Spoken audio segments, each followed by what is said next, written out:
Hello everyone, स्वागत करती हूँ आप सभी का आपके अपने यूट्यूब चैनल पर। आप सभी को पता है कि 9th क्लास की हम पुस्तिका पढ़ रहे हैं, क्षितिज भाग 1। और चैप्टर्स हैं, इसमें बड़े चैप्टर्स हैं और वक्त भी लगेगा। 9th के बाद 10th, 11th और 12th।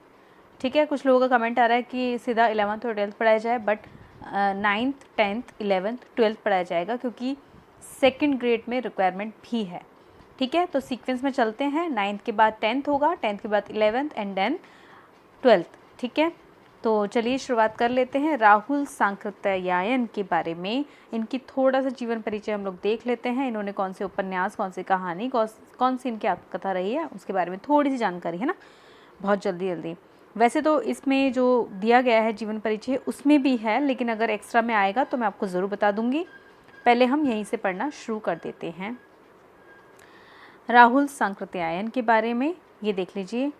राहुल सांकृत्यायन का जन्म 1893 में उनके ननिहाल गांव पंदहा, जिला आजमगढ़, उत्तर प्रदेश में हुआ। उनका पैतृक गांव कनेला था। पूछा जा सकता है कि उनका पैतृक गांव कौन सा था, तो कनेला था। उनका मूल नाम केदार पांडे था। देखिए यहाँ से प्रश्न बनेगा, या बन सकता है या बनता भी है कि उनका मूल नाम क्या है, केदार पांडे था। क्या नाम था उनका मूल नाम? केदार पांडे। अगर आपके पास अभी भी बुक पड़ी हुई है और आप वीडियो देख रहे हैं, एक हाइलाइटर ले आइए मार्केट से और हाईलाइट करती जाइए। ठीक है, हाईलाइट कीजिए या फिर एक नोटबुक बना लीजिए, नोटबुक में नोट डाउन करते जाइए इन पॉइंट्स को, जो बताया जा रहा है। उनकी शिक्षा काशी, आगरा और लाहौर में हुई। सन 1930 में उन्होंने श्रीलंका जाकर बौद्ध धर्म ग्रहण कर लिया। किन्होंने श्रीलंका जाकर बौद्ध धर्म ग्रहण कर लिया था? तो किन्होंने? राहुल सांकृत्यायन ने। ठीक है, इस तरह के प्रश्न बनेंगे। तब से उनका नाम राहुल सांकृत्यायन हो गया। राहुल जी पाली, प्राकृत, अपभ्रंश, तिब्बती, चीनी, जापानी, रूसी सहित अनेक भाषाओं के जानकार थे।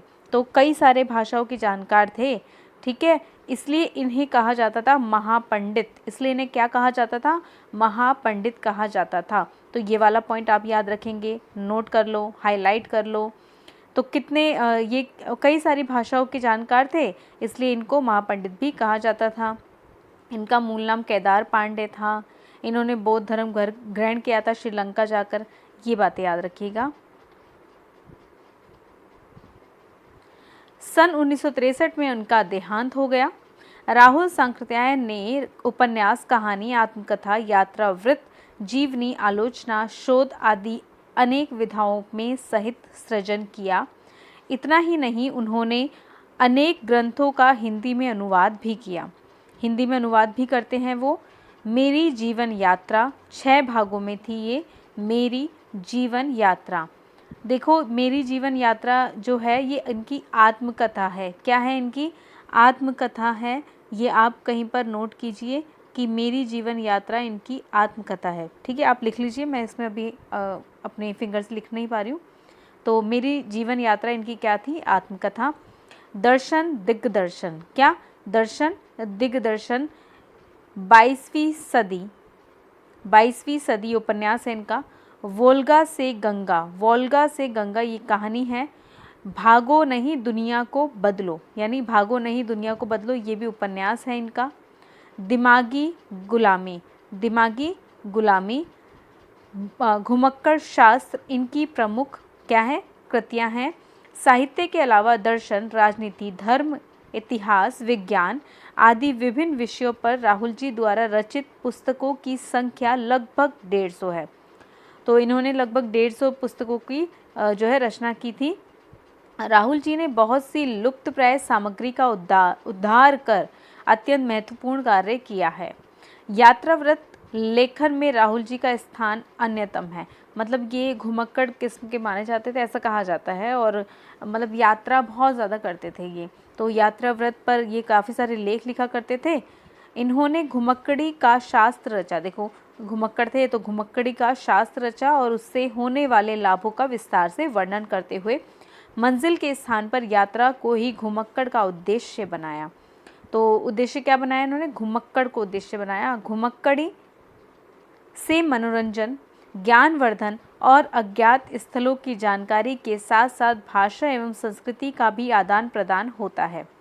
राहुल जी ने विभिन्न स्थानों के भौगोलिक वर्णन के अतिरिक्त वहाँ के जनजीवन की सुंदर झांकी प्रस्तुत भी की है। अब जो आगे हम पढ़ेंगे वो देखो, संकलित अंश राहुल जी की प्रथम तिब्बत यात्रा से लिया गया। मतलब पहले इन्होंने तिब्बत यात्रा की थी जो उन्होंने सन 1929 से 30 में नेपाल के रास्ते से की थी। उस समय भारतीयों को तिब्बत यात्रा की अनुमति नहीं थी, इसीलिए इन्होंने यह यात्रा एक भिखमंगे के छद्म वेश में की थी। भिखमंगे के वेश में की थी। अब आगे पढ़ना क्या है इसमें तिब्बत की राजधानी ल्हासा की ओर जाने वाले दुर्गम रास्तों का वर्णन इन्होंने बहुत ही रोचक शैली में किया है।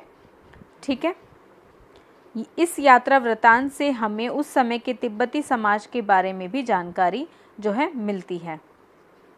देख लेते हैं। देखिए ये शुरू हो जाता है ल्हासा की ओर, पढ़ लेते हैं इसको। ठीक है, पहली तिब्बत यात्रा है इनकी। वह नेपाल से तिब्बत जाने का मुख्य रास्ता है। फरी कलिंगपोंग का रास्ता जब नहीं खुला था तो नेपाल ही नहीं हिंदुस्तान की भी चीज़ें इसी रास्ते तिब्बत जाया करती थी। यह व्यापारिक ही नहीं सैनिक रास्ता भी था, इसलिए जगह जगह फौजी चौकियाँ और किले बने हुए हैं जिनमें कभी चीनी पलटन रहा करती थी। आजकल बहुत से फौजी मकान गिर चुके हैं। दुर्ग के किसी भाग में जहाँ किसानों ने अपना बसेरा बना लिया है वहाँ घर कुछ आबाद दिखाई पड़ते हैं। ऐसा ही परित्यक्त एक चीनी किला था। हम वहाँ चाय पीने के लिए ठहरे। तिब्बत में यात्रियों के लिए बहुत सी तकलीफ़ें भी हैं और ना औरतें पर्दा तकलीफ़ें भी हैं और कुछ आराम की बातें भी। वहाँ जाति पाति छुआछूत का सवाल ही नहीं है और ना औरतें पर्दा करती थी। बहुत निम्न श्रेणी के भिखमंगों को लोग चोरी के डर से घर के भीतर नहीं आने देते थे। देखो इन्होंने भिखमंगों का जो है धारण किया था, और अगर बहुत निम्न स्तर का भिखमंगा है तो वो घर में नहीं आएगा, बाकी लोग आ सकते हैं जा सकते हैं, नहीं तो आप बिल्कुल घर के भीतर चले जा सकते हैं, चाहे आप बिल्कुल अपरिचित ही क्यों ना हो। यानी कि आप अगर आपको कोई जानता भी नहीं है ना तो भी आप घर के अंदर जा सकते हो, आ सकते हो। अगर आप बहुत निम्न, अगर कोई आप नहीं कोई अगर बहुत ही निम्न स्तर का है भिखमंगा तो उसको जाने की अनुमति नहीं दी जाती थी, क्योंकि डर क्या रहता था कि कहीं घर में से कोई सामान चोरी न हो जाए। चलिए, तब भी घर की बहू या सासू को अपनी झोली में से चाय दे सकते हैं, वह आपके लिए उसे पका देगी। अगर आप चाय दे देंगे तो वो पका भी देंगी। मक्खन और सोडा नमक दे दीजिए, वह चाय चौंगी में कूटकर उसे दूध वाली चाय के रंग में बना के मिट्टी के टोटीदार बर्तन यानी कि खोटी में रख के आपको दे देगी। यदि बैठक की जगह चूल्हे से दूर है और आपको डर है कि सारा मक्खन आपकी चाय में नहीं पड़ेगा तो आप खुद जाकर चौंगी में चाय मत कर ला सकते हैं। चाय का रंग तैयार हो जाने पर फिर नमक मक्खन डालने की ज़रूरत नहीं होती है। परित्यक्त चीनी किले से जब हम चलने लगे तो एक आदमी राहदारी मांगने लगा। हमने वह दोनों चिटें उसे दे दी। शायद उसी दिन वह थोंगला के पहले के आखिरी गांव में पहुंच गए। यहाँ भी सुमति के जान पहचान के आदमी थे और भिखमंगे रहते भी ठहरने के लिए अच्छी जगह मिली। मतलब भिखमंगे हम लोग थे लेकिन सुमति की जान पहचान थी तो हमें ठहरने के लिए एक अच्छी जगह मिल गई।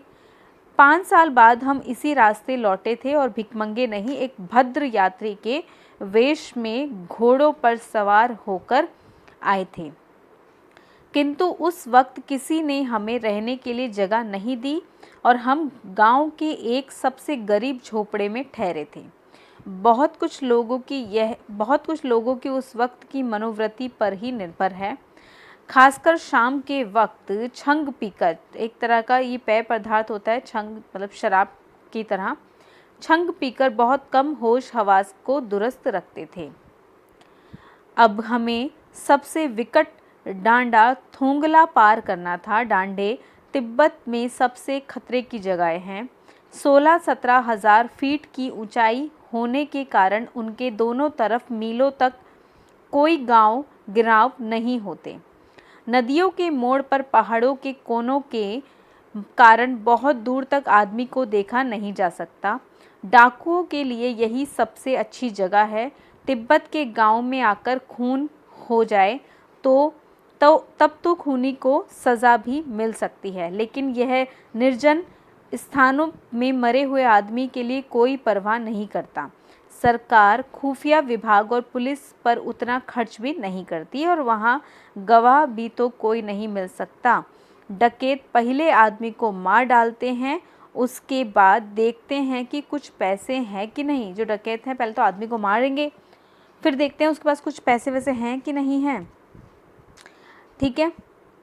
हथियार का कानून ना होने के कारण यहाँ लाठी की तरह लोग पिस्तौल बंदूक लिए फिरते हैं। मतलब हथियार का कोई कानून नहीं है यहाँ पर जैसे लोग डंडे लेकर फिरते हैं ना, वैसे यहाँ पर पिस्तौल बंदूक लेके फिरते हैं लोग। जैसे लाठी लेते हैं आम जगहों पर, वैसे यहाँ पर पिस्तौल और बंदूक ऐसे ही बिना डरे लेके घूमते हैं लोग।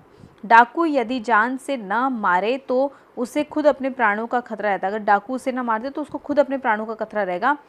गांव में हमें मालूम हुआ कि पिछले ही साल थोंगला के पास खून हो गया। शायद खून की हम उतनी परवाह नहीं करते क्योंकि हम भिखमंगे थे और जहाँ कहीं वहीं सूरत देखते टोपी उतार जीभ निकाल कुची कुची यानी दया दया एक पैसा, कुची कुची एक पैसा कहते भीख मांगने लगते।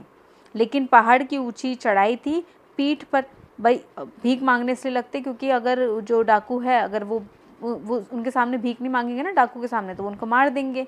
ठीक है, तो भीख मांगने इसलिए लगते कि हमें कुछ दे दो, हम भीख मंगे हैं, इस तरह से कहते थे। तो उनको लगता था कि तो खुद ही इनके पास कुछ नहीं है, हमें क्या देंगे। लेकिन पहाड़ की ऊंची चढ़ाई थी, पीठ पर सामान लादकर कैसे चलते, और अगला पड़ाव 16 से 17 मील से कम नहीं था।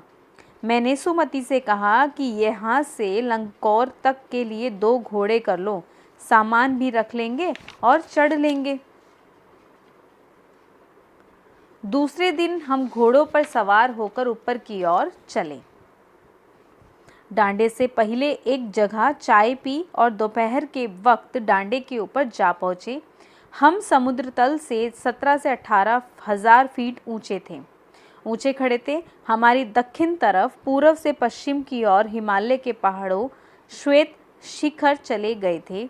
भीटे की ओर दिखने वाले पहाड़ बिल्कुल नंगे थे और ना वहाँ बर्फ़ की सफ़ेदी थी, ना किसी तरह की कोई हरियाली। उत्तर की तरफ बहुत कम बर्फ़ वाली चोटियाँ दिखाई पड़ती थी।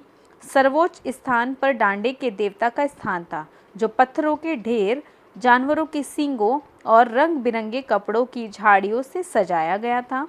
अब हमें बराबर उतराई पर चलना था।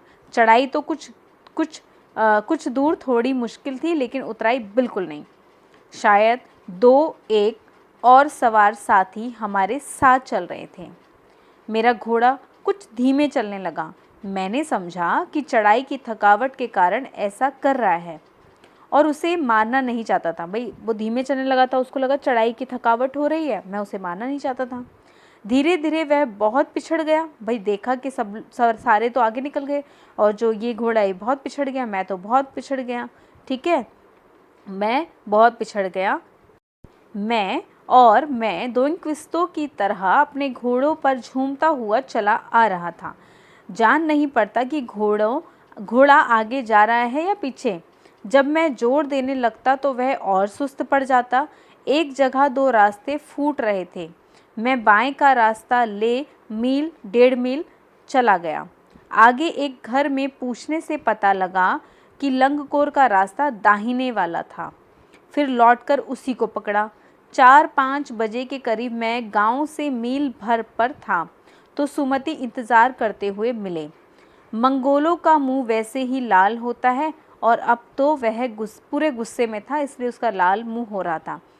देखो ये जो सुमति है, ये सुमति क्या है, मंगोल है। सुमति क्या है, मंगोल है। याद रखना क्या बोला गया इसमें, देखो बोला क्या गया, दोबारा देख लो एक बार। तो सुमति का इंतज़ार करते हुए मिले।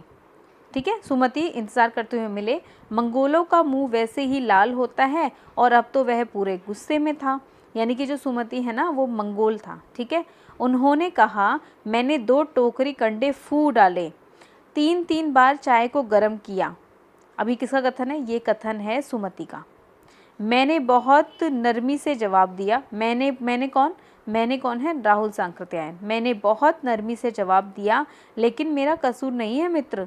देख नहीं रहे हो कैसा घोड़ा मुझे मिला है? मैं तो रात तक पहुंचने की उम्मीद रखता था।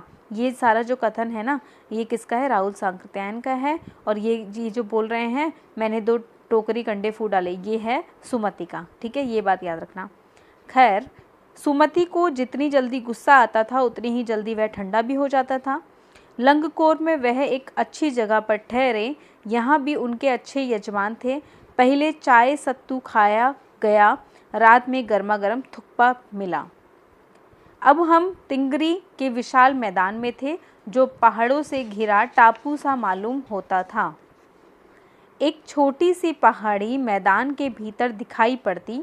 उसी पहाड़ी का नाम तिंगरी समाधि गिरी। ठीक है, उस पहाड़ी का नाम क्या था? तिंगरी समाधि गिरी। आसपास के गांव में भी सुमति के कितने ही यजमान थे। कपड़े की पतली पतली चिरी बत्तियों के गंडे खत्म नहीं हो सकते। गंडे आप समझते ही हैं ना, उपले जो कहते हैं ना, उपले जो गोबर से बनाए जाते हैं। क्योंकि बोध गया से लाए कपड़े के खत्म हो जाने पर किसी कपड़े से बोध गया का गंडा बना लेते थे। वह अपने यजमानों के पास जाना चाहते थे। मैंने सोचा यह तो हफ्ता भर उधर ही लगा देंगे। मैंने उनसे कहा कि जिस गांव में ठहरना है उसमें भला ही गंडे बांट दो, मगर आसपास के गांव में मत जाओ। इसके लिए मैं तुम्हें लहासा पहुंचाकर रुपए दे दूंगा। सुमति ने स्वीकार किया। दूसरे दिन हमने भरिया ढूंढने की कोशिश की, लेकिन कोई न मिला। सवेरे ही चल दिए होते तो अच्छा था, लेकिन अब 10 से 11 बजे की तेज़ धूप में चलना पड़ रहा था। तिब्बत की धूप भी बहुत कड़ी मालूम होती है। यद्यपि थोड़े से भी मोटे कपड़े से सिर को ढक ले तो गर्मी खत्म हो जाती। आप 2 बजे सूरज की ओर मुंह करके चल रहे हैं। ललाट धूप से जल रहा है और पीछे से कंधा बर्फ हो रहा है। फिर हमने पीठ पर अपनी अपनी चीज़ें लादी, डंडा हाथ में लिया और चल पड़े। यद्यपि सुमति के परिचित तिंगरी में भी थे, लेकिन वह एक और यजमान से मिलना चाहते थे। इसलिए आदमी मिलने का बहाना कर शेखर विहार की ओर चलने के लिए कहा। तिब्बत की ज़मीन बहुत अधिक छोटे बड़े जागीरदारी में बटी है। इन जागीरों का बहुत ज़्यादा हिस्सा मठों विहारों के हाथ में है। अपनी अपनी जागीर में हर एक जागीरदार कुछ खेती खुद भी कराता है। ठीक है, जिसके लिए मजदूर बेगार में मिल जाते हैं। खेती का इंतज़ाम देखने के लिए वहाँ कोई भिक्षु भेजा जाता है। खेती का इंतज़ाम देखने के लिए वहाँ कौन भेजा जाता है? तो भिक्षु भेजा जाता है। याद रखना, जो जागीर के आदमियों के लिए राजा से कम नहीं होता। जो जागीर के जो आदमी होते हैं उनके लिए कम नहीं होता। कौन? भिक्षु। शेखर की खेती के मुखिया भिक्षु नम से बड़े भद्र पुरुष थे। वह बहुत प्रेम से मिले। हालांकि उस वक्त मेरा भेष ऐसा नहीं था कि उन्हें कुछ भी ख्याल करना चाहिए था। यहाँ एक अच्छा मंदिर था जिसमें कंजूर क्या है? बुद्ध वचन अनुवाद, ठीक है, की हस्तलिखित 103 पोथियाँ रखी हुई थी। मेरा आसन भी वहीं लगा। वह बड़े मोटे कागज़ पर अच्छे अक्षरों में लिखी हुई थी। एक एक पोथी 15-15 सेर से कम नहीं रही होगी। ठीक है। सुमति ने फिर आसपास अपने यजमानों के पास जाने के बारे में पूछा। मैं अब पुस्तकों के भीतर था, इसलिए मैंने उन्हें जाने के लिए कह दिया। मैं पुस्तकें पढ़ रहा था, पुस्तकों में इतना मशगूल हो चुका था कि मैंने कहा तुम चले जाओ। दूसरे दिन वह गए। मैंने समझा था 2 से 3 दिन लगेंगे, लेकिन वह उसी दिन दोपहर बाद चले गए। तिंगरी गांव वहां से बहुत दूर नहीं था। हमने अपना अपना सामान पीठ पर उठाया और भिक्षु नम से विदाई लेकर चल पड़े। ठीक है, और नम से क्या था? भिक्षु था ना, नम से अभी पढ़ा था हमने। देखिए, पाठ तो यहीं समाप्त हो जाता है, जो इनका यात्रा वृत्तांत है। अब इसके थोड़े से कठिन शब्द भी देख लेते हैं। कठिन शब्दों से भी प्रश्न बनने की उम्मीद पूरी रहती है। देख लीजिए, ये देखिए, डांडा यानी ऊंची ज़मीन, थोंगला तिब्बती सीमा का एक स्थान, भीटे टीले के आकार का सा ऊंचा स्थान। कंडे, गाय भैंस के गोबर से बने उपले जो ईंधन के काम में आते हैं। सत्तू, भुने हुए अन्न, जौ या चना का आटा। थुक्पा, सत्तू या चावल के साथ मूली, हड्डी और मांस के साथ पतली लेई की तरह पकाया गया खाद्य पदार्थ, खाया जाता है ये, ठीक है। गंडा, मंत्र पढ़ने गांठ लगाया हुआ धागा या कपड़ा। गंडा, ठीक है, अभी मैंने बताया भी था, मैंने शायद कंडे के बारे में बताया था, है ना। देखिए कंडा और गंडे में फ़र्क है। गंडा क्या है, मंत्र पढ़कर गांठ लगाया हुआ धागा या कपड़ा, और कंडा है जो उपले हैं, ठीक है। चिरी, फाड़ी हुई। भरिया, भारवाहक। सुमति, लेखक को यात्रा के दौरान मिला मंगोल भिक्षु जिसका नाम लोब्स शेख था, जिसका अर्थ है सुमति प्रज्ञा, अतः सुविधा के लिए लेखक ने उसे सुमति नाम से पुकारा। देखिए पाठ यहीं पर समाप्त होता है। अब मिलेंगे कल एक अगले पाठ के साथ में, जो कि किनका है देख लेते हैं। ये है श्यामा चरण दुबे जी का उपभोक्तावाद की संस्कृति। कल मिलते हैं एक नए से पाठ के साथ में। तब तक के लिए थैंक यू। चैनल को सब्सक्राइब नहीं किया तो चैनल को सब्सक्राइब ज़रूर कर लीजिएगा। Thank you, bye bye.